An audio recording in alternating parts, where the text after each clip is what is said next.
તો હેલો વિદ્યાર્થી મિત્રો, તમારું સ્વાગત છે મારા નવા વિડીયોમાં।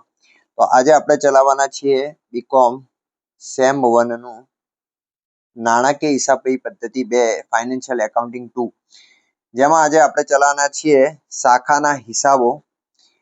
તો આજે આપણે એક બેઝિક સમથી ચાલુ કરીશું। તો જ્યારે આપણે પહેલો સમ લઈએ તો એની અંદર એક નોર્મલ સમ લઈશું કે શાખા ખાતામાં શું આવશે, કઈ એન્ટ્રી આવશે અને એમાં પેટા રોકડ ખાતું કેમ બનશે, એ બધી તમને સમજણ આપી દઈશ હું। તો નોર્મલ દાખલાથી આપણે શરૂઆત કરીએ। તો ચોપડીમાં આપણે પેજ નંબર 273 ઉપર તમે જોશો તો દાખલા નંબર 1 આપેલો છે આપણને, ગુજરાત ટ્રેડર્સ કરીને। બહુ સિમ્પલ દાખલો છે, પણ બેઝિક થી સમજશો તો આ ચેપ્ટર તમને સારી રીતે આવડશે। 3 રીતના તમને હું દાખલા ગણાવીશ। પહેલા તમને એક નોર્મલ દાખલો ગણાવીશ, પછી તમને એક થોડોક હેવી અને એના પછી થોડો હાર્ડ દાખલો ગણાવીશ, બરાબર। પણ આ બેઝિકમાં તમે ધ્યાન રાખશો તો તમને હાર્ડ દાખલા વધારે આવડશે, બરાબર। તો અહીંયા આપણે આપ્યું છે, વાંચી લેવાનું। હવે અહીંયા જોઈએ 31/3/2023 ના રોજ પૂરા થતા વર્ષની અમદાવાદ શાખાને, તો એક શાખા ખાતું આપણે બનાવી દીધું છે, બરાબર છે, જેમાં આપણે નોર્મલ જેમ વિગત રકમ રૂપિયા લખીએ છીએ લખી દેવાનું। તો પહેલા અહીંયા આપણને આપ્યું છે માલ સ્ટોક 1 એપ્રિલ 2020। માલ સ્ટોક એટલે જો 1 એપ્રિલ આપી છે, તો અહીંયા આપણે લખી દેવાનું ઉધાર બાજુ શરૂઆતનો સ્ટોક। શાખા ખાતામાં લખવાનું કેટલા આપ્યા છે 3000 એઝ ઇટ ઇઝ રીતે લખી દેવાના। 3000 તમે લખી દીધા, રેડી। હવે જો પેટા રોકડ 1 એપ્રિલે 2022 ₹50 આપ્યા છે, તો અહીંયા બી આપણે લખી દેવાની પેટા રોકડ ની શરૂની બાકી। એકલું લખશો તો બી ચાલશે, પણ અહીંયા ખાલી ચોખવટ માટે લખીએ આપણે પેટા રોકડની શરૂની બાકી 50, બરાબર છે। એના પછી શાખાને વર્ષ દરમિયાન પૂરો પાડેલ માલ, તો આપણને માલ આવ્યો છે, આવે એટલે આપણે ઉધાર બાજુ લખી દઈશું। તો અહીંયા લખી દઈશું શાખાને વર્ષ દરમિયાન જે આપ્યું છે એ રીતે જ લખજો, તો તમને વધારે ઈઝી રહેશે। પૂરો પાડેલ માલ કેટલો છે 68,900। પછી આપ્યું છે શાખાએ વર્ષ દરમિયાન પરત કરેલ માલ। પરત કરેલ માલ એટલે શું કે માલ પાછો ગયો, જાય એટલે જમા, તો અહીંયા ડાયરેક્ટ લખીશું પરત કરેલ માલ કેટલા રૂપિયા છે 6,000 રૂપિયા। તો 6,000 રૂપિયા અહીંયા હું લખી દઈશ જમા બાજુ, બરાબર। સ્ટેપ બાય સ્ટેપ એન્ટ્રીઓ થઈ રહી છે। હવે આગળ આપણને ખર્ચાઓ આપે છે, ખર્ચા આની અંદર ઉધાર થશે। શું થશે ઉધાર, તો અહીંયા આપણે લખી દઈશું મોકલેલ રોકડ, પણ અહીંયા આપણે ડાયરેક્ટ ભેગા જ લખી દઈશું મજૂરી પગાર, જે અહીંયા તમને આપેલા છે રકમમાં તમે જોઈ શકો છો, મજૂરી પગાર અને ભાડું કરવેરા જે છે 100 રૂપિયા, 2100 રૂપિયા અને 450 રૂપિયા, જેનું ટોટલ તમને બહાર આપી દીધું છે 2650, જે આપણે અહીંયા આપી દઈશું 2650, રેડી।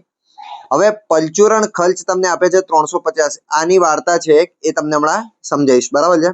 હવે શાખાએ વર્ષ દરમિયાન કરેલ વેચાણ, તો વેચાણ ક્યાં આવે જમા બાજુ આવે, તો વેચાણ આપણે લખી દઈશું કેટલા આપ્યા છે આપણને 75,000, તો 75,000 જમા બાજુ આપણે લખી દઈએ। એના પછી જુઓ માલ સ્ટોક 31 માર્ચ, તો 31 માર્ચ 2023 આપી છે એટલે એને કહેવાય આખરનો સ્ટોક।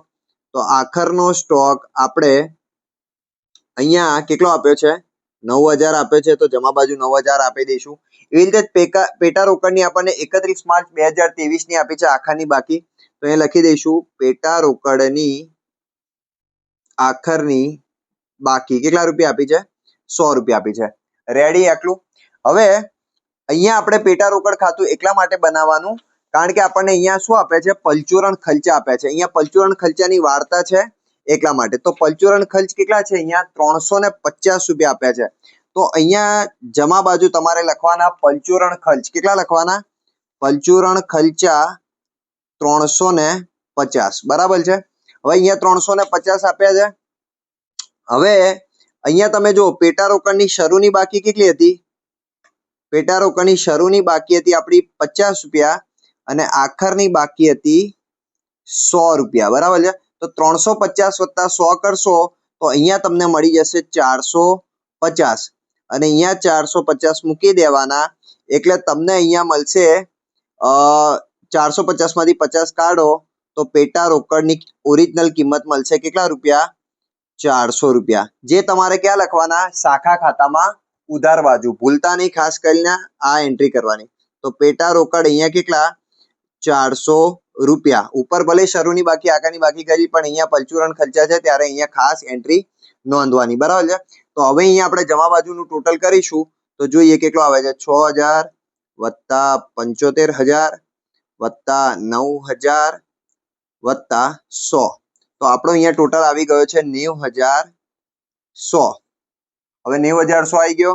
અહીંયા આપણે 90100 લખી દઈશું અને 90100 માંથી જે આપણો અહીંયા જવાબ આવશે એને કહેવાશે શાખાનો નફો. બરાબર છે. તો અહીંયા આપણે બાદ કરીશું 90100 માંથી બધી વસ્તુઓ. તો 3000 માઇનસ 50 68900 માઇનસ 2650 અને એમાંથી જે પરચુરણ ખર્ચાના આવ્યા હતા 400. તો આપણો જવાબ આવી જશે 15100. તો તમે અહીંયા નોટિસ કરશો શાખાનો નફો કેટલો આપ્યો છે? 15100. તમે અહીંયા સ્ક્રીનશોટ પાડીને બી આ દાખલો ગણી શકો છો જો તમારી પાસે ચોપડી ના હોય તો. અને આવી રીતે જો તમારે બીજા દાખલા શીખવા હોય તો મારી ચેનલને સબસ્ક્રાઇબ કરો તથા લાઈક કરો. અને બીકોમ સેમ 1 માટે ઇકોનોમિક્સના ગાંધીયન જે ઇકોનોમિક્સ છે એના માટેના આઈએમપી નો વિડીયો આપણે બનાવેલો છે, એ તમે જોજો. અને એના માટેના જો તમારે શોર્ટ ક્વેશ્ચન જોતા હોય તો એના માટેનો આપણે શોર્ટ્સ બનાવેલો છે, તમે શોર્ટ્સમાં બી જોઈ શકો છો અને એના માટેની તમે તૈયારી કરી શકો છો. તો થેન્ક યુ સો મચ.